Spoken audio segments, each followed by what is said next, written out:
Welcome to episode 11 of Naked Talk. We're talking Morning Mojo today, and Morning Mojo to me is kind of like that perfect blend of ease that you want to start your morning off with, where it is far from perfection, but also far from the stress and chaos that your mornings may be filled with, and just feeling like crap because you've left your kids on a bad note. And yes, there's things they were doing, but you also know there were things you could have done to either make the situation better, or maybe you know you overreacted because you weren't prepared and you were running late. So I like to think of Morning Mojo as just feeling good about your morning time and being able to go on with your day without that mommy guilt or husband or wife guilt.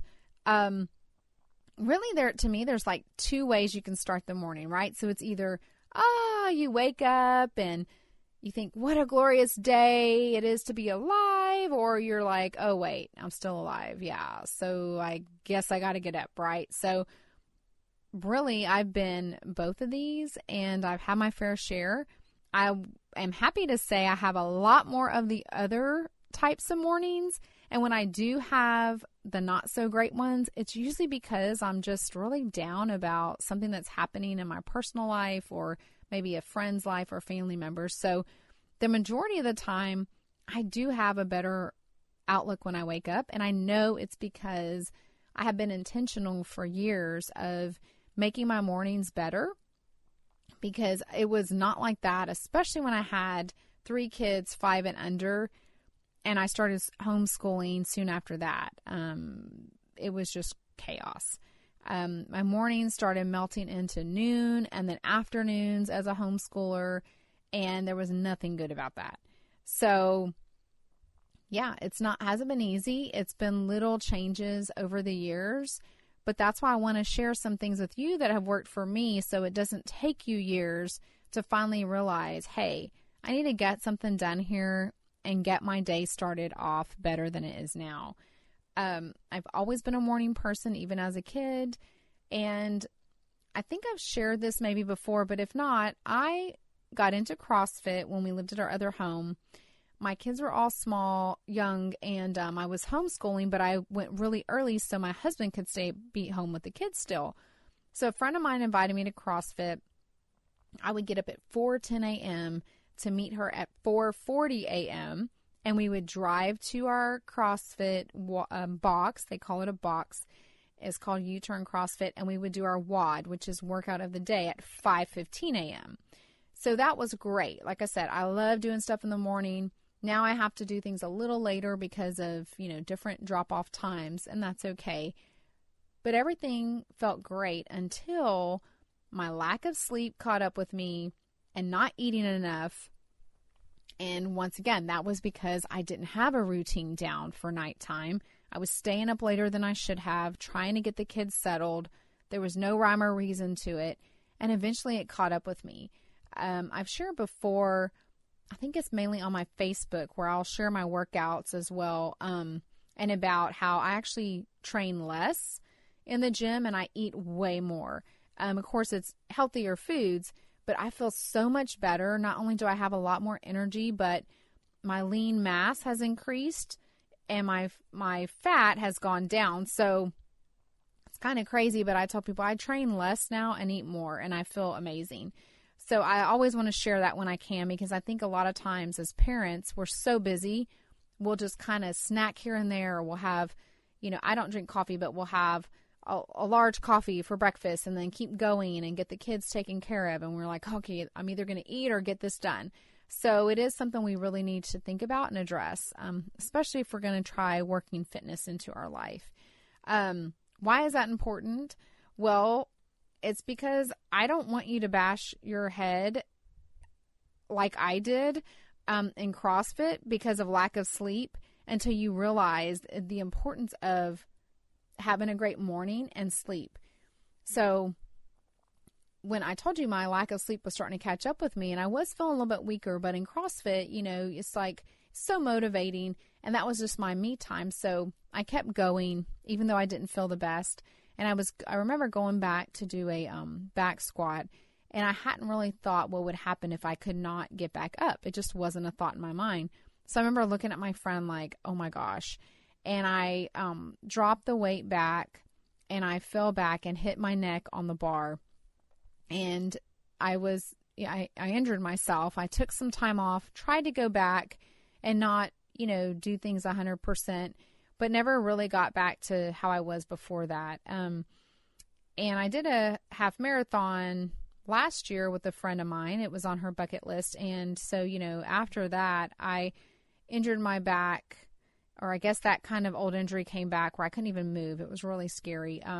So every now and then I'll start feeling that and I just listen to my body. I really try to keep my core, my back strong and my glutes to prevent that.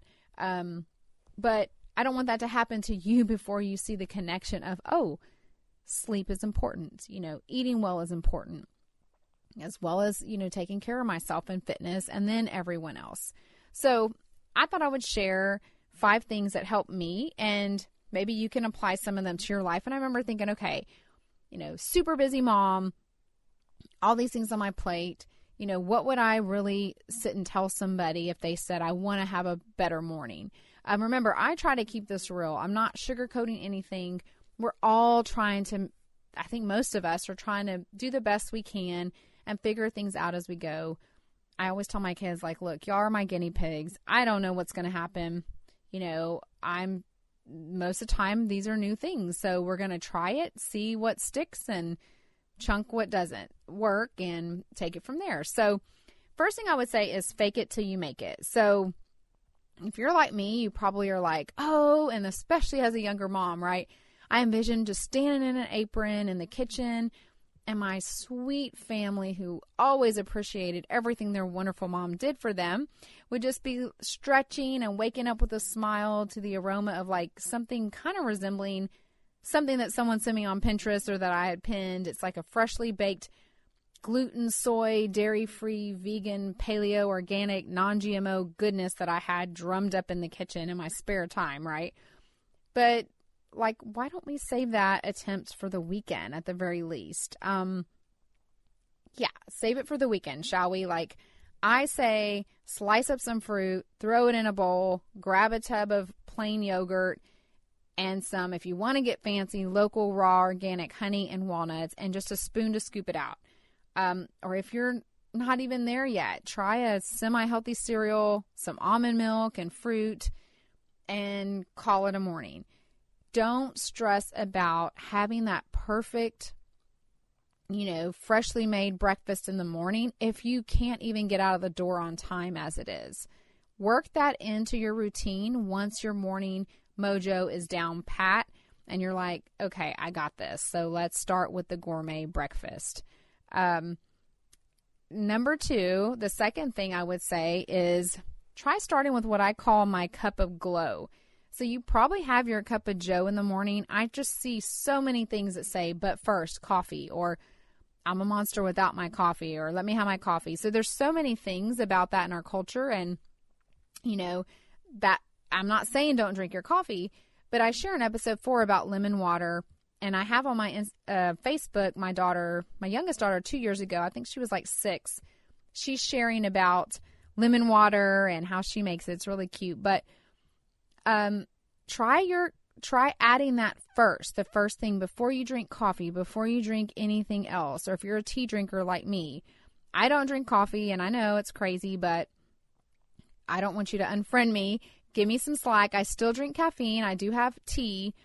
Chai tea latte is definitely my vice, and I love a matcha green tea latte. I do mine with coconut milk, and it's actually gotten me through some really tough times lately.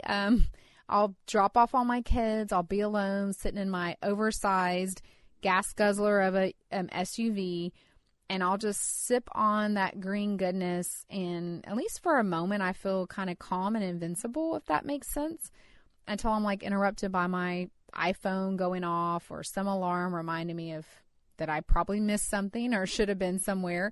But yeah, I mean, try that. Try your warm lemon water. I share a little bit in episode 3 about constipation. Are you full of it? And then also the lemon water in episode 4. It starts your it helps your body by massaging your organs, kind of waking up your digestion. And it just feels good to know that you're putting something good for you first thing in the morning. And I know I've had people comment, this was a couple years ago on Facebook, that, well, isn't drinking lemon bad for your teeth and this and that? Drink it, and you can brush your teeth afterwards, swish water around in there. Do your own research. I'm always big about, I'm giving you ideas, and then you go look into it. So try it. You like it. You never know. Start with that cup of glow. Another thing is, I like to say, oh my gosh, don't be latte. So don't be late. I can remember vividly mornings as a kid, and my bestie and I were just talking about this and cracking up. I've always been a morning person, and I would be ready. I had my clothes planned for the week already. I would make my dad's lunch. I would be doing, folding towels and be ready. My sister, on the other hand, God bless her, I love her. We are so close, and it's so cool that we're opposites, but we can be close and feed off of each other. And I actually like having that someone so different from me in my life to let me know that my way isn't the only way, right? So she would come out running with her hair wet, one shoe on, holding onto her other shoe by the shoelace, and having something that kind of resembled something that's supposed to be food. I'm pretty sure it was a Pop-Tart or something. That's just kind of the breakfast we would have. A lot of times we would miss the bus. Then my best friend was the first to drive, so she would come and pick us up. And I just remember she would always get upset because she didn't want to be late for school. Either did I. We were yelling at my sister. She's yelling, wait, running out. But fast forward to when my oldest girls were old enough to be in activities. Well, let's just say payback is a bitch. So now it was me running around looking for my phone or my keys or a kid's shoe or a paper I forgot to sign. There were times I would leave without my shoes. It's so embarrassing. Or my slippers on.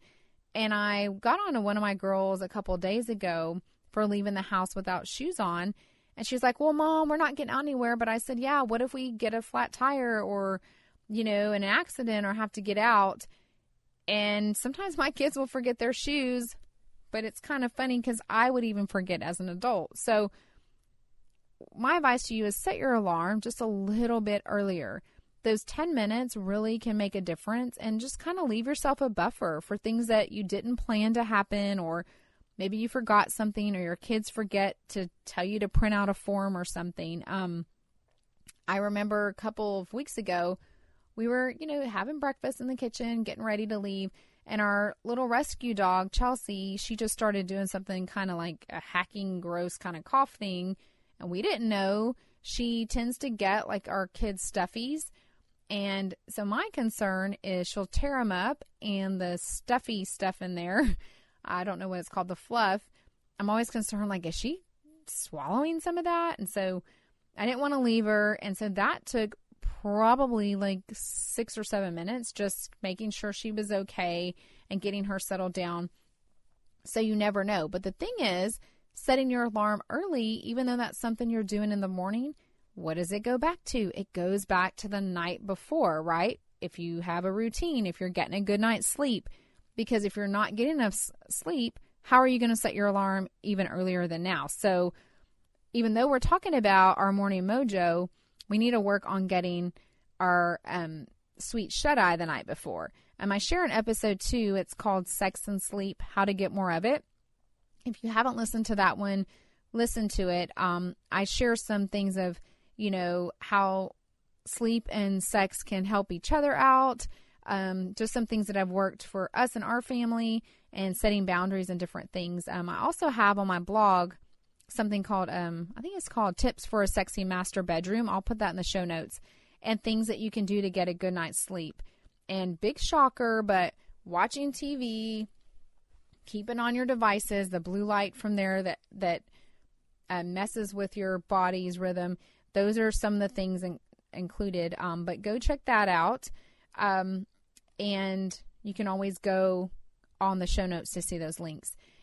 So my next one is my favorite. It's the early bird gets to squirm. So remember this. So maybe your bedtime routine didn't exactly include hot sex shenanigans before your slumber, but there's no time like the present, right? So give yourself and your spouse a good reason not to hit the snooze button and make your own morning mojo. So I also share about this in episode 2 for Sex and Sleep, how sometimes it's just not feasible, whether, maybe you have really small children at home, or they're sick, or you're working on a late project at work, or your kids just have those sports where you don't get home until late. Whatever it is, don't let that be a reason to just allow you and your partner to lose connection because you're not having sex for extended periods of time. So work it into your morning. And the early bird can usually get the worm going. So I say go for it. When I have sex in the morning, I just start my day feeling sexy, confident, and accomplished. And I'm definitely more chipper than when I'm not getting it. Let's just say that. So not only will you benefit, but your spouse will, and probably everyone around you will. So the last one is treat yourself. So once your groove is back and you've got your morning mojo thing going, you're like, yeah, I got this thing. There's nothing wrong with treating yourself. So tell yourself, hey, job well done. I want to treat myself. And guess what? You'll probably want to keep doing what you need to do so you can continue to treat yourself. Isn't that how this works? So I don't want you to think that, reward yourself. Well, I don't have time, or I don't have money to get a massage and go to the spa or buy some shoes that I don't need. It does not have to be that. Now, it can be something like, I'm going to go and buy that venti chai tea latte from Starbucks with some kind of big chocolate cupcake. But it doesn't, I'm not saying anything's wrong with that, but it doesn't even have to be anything that involves money or junk food or material things. It could be something like taking time, quiet time for yourself to read a book or do something that only benefits you and no one else. I'm making that, if it's not a time when your kids aren't around, making time even in their schedules to allow yourself to do that. Maybe it's watching your trash TV without guilt. This is kind of embarrassing to admit, but my middle daughter asked me, I think it was just a couple days ago, she was looking at something and she said, oh, hey, Mom, do you still watch the Kardashians? And I was like, no, why? Well, I didn't think that they knew I was watching Keeping Up with the Kardashians because they were so young and didn't have social media. This was probably, at least 4 years ago. But I can remember on Sunday afternoons, my husband would have the kids out in the pool, or maybe he would take them to golf, or we have a putting green in the back of our other house where we used to live. So he would just kind of play with them and keep them, do stuff with them. And I would just veg out. Like, I would have junk food in the room, not a ton, but enough that was, dangerous for me. And I would watch the Kardashians. And honestly, I don't know that I even liked it. I think part of it, and this is so bad, I know, but I think it made me feel better about my life because I saw, like, okay, at least I'm not like that. Like, at least I'm not that bad, But also another thing was it was kind of my escape because, remember, I was in my homeschool bubble. I lost myself in motherhood. I think I shared this in episode 1. I gave everything to my kids and nothing was left for me at the end of the day, much less for my husband. And I would use that to kind of see the brands that were out and the trends, and some things I would buy, some things I wouldn't. But that was my trash TV.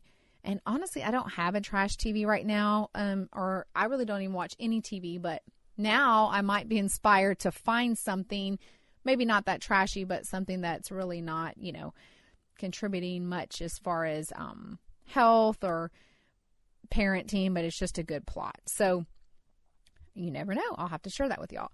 So there's my 5 things. I hope some of them work for you. Let me know what you think. On my blog, you can go to nakedtalkpodcast.com and click on blog. It should be the latest post up there. It's called 19 Free Printables to Motivate Your Morning. There's some really cute things on there. You can go on there and print those. I like to keep a few of them. I have one in my office when I because I walked through my office to the kitchen. My youngest daughter, printed one out, and she just stuck it on her playroom door. So they're cute little things. You can frame them. You can put them in binders. I'll put that in the show notes as well. You can follow me on Instagram and Facebook under Unprocessed Jess, and I'll be going live on both of those and just sharing some of the things we do in the morning. And I'm a visual person, so it helps me a lot to see things in action and for them to stick. So follow me on there.